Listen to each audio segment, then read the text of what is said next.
Hello there, everyone. Welcome back to another exciting video. Today, we've got some breaking news hot off the press regarding Social Security. We're diving deep into what's happening, what lawmakers are discussing, and how all of this could potentially impact you. So sit back, relax, and let's explore the latest updates on Social Security and what it means for your future. First and foremost, we're on the brink of potential changes to Social Security. Why, you ask? Well, it all comes down to the federal government and their impending spending bill. This bill must be passed by September 30th, 2023, and it's causing quite a stir. But before we dive into the bill, do us a quick favor. It takes just 2 seconds. Smash that like button for the YouTube algorithm. Now let's get into the nitty-gritty. The big issue at hand is that many lawmakers are locked in a heated battle, arguing that Social Security recipients aren't receiving the financial support they desperately need. And let's be real, they've got a point. Millions upon millions of Social Security beneficiaries are struggling to make ends meet. In fact, recent reports suggest that the average monthly benefit hovers around $1,800. Sounds decent, right? Not quite. Many folks out there are receiving far less, with some even scraping by on just a fraction of that amount. Now here's the kicker. As you age, your expenses tend to rise, especially between 65 and 75 years old. For many, monthly expenses can skyrocket to a whopping $4,000. Yes, you read that right. And even though some beneficiaries receive additional assistance like SNAP benefits and insurance, the fact remains that the majority of Americans are coming up short every single month. It's a problem that can't be ignored. But wait, there's more. The ongoing battle in Congress revolves around the government spending bill, which must be resolved before that September 30th deadline. You might have heard some rumors that a government shutdown could mean no Social Security checks. Well, let's set the record straight. Your Social Security payments will continue even if the federal government experiences a temporary pause. You see, about 85% of the federal government keeps chugging along during a shutdown. It's the remaining 13% to 15% that's considered non-essential spending, causing the hiccup.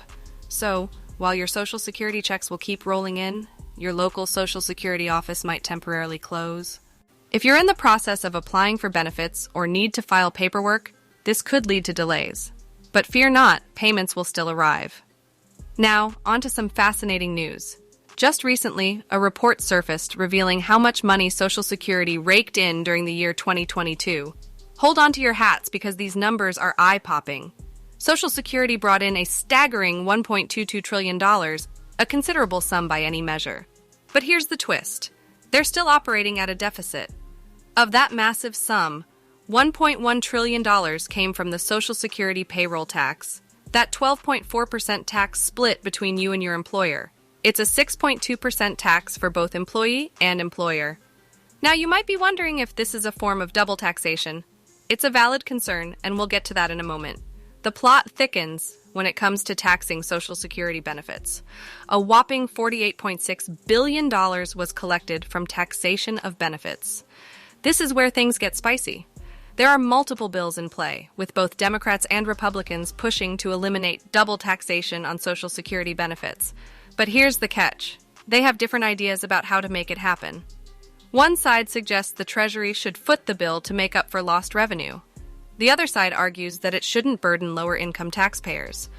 Instead, they propose taxing higher-income earners more, possibly raising the Social Security payroll tax cap from $142,800 to $250,000, or even $400,000 per year.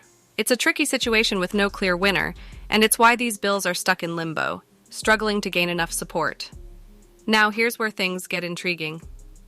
Senator Bob Casey has introduced the SWIFT Act, supported by the likes of Senators Richard Blumenthal, Amy Klobuchar, Debbie Stabenow, Pat Murray, and even the independent Senator Bernie Sanders.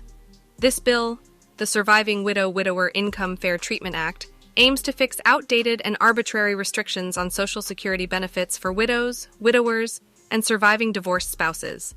Under the SWIFT Act, these individuals would receive 100% of the survivor benefits they're entitled to, regardless of age.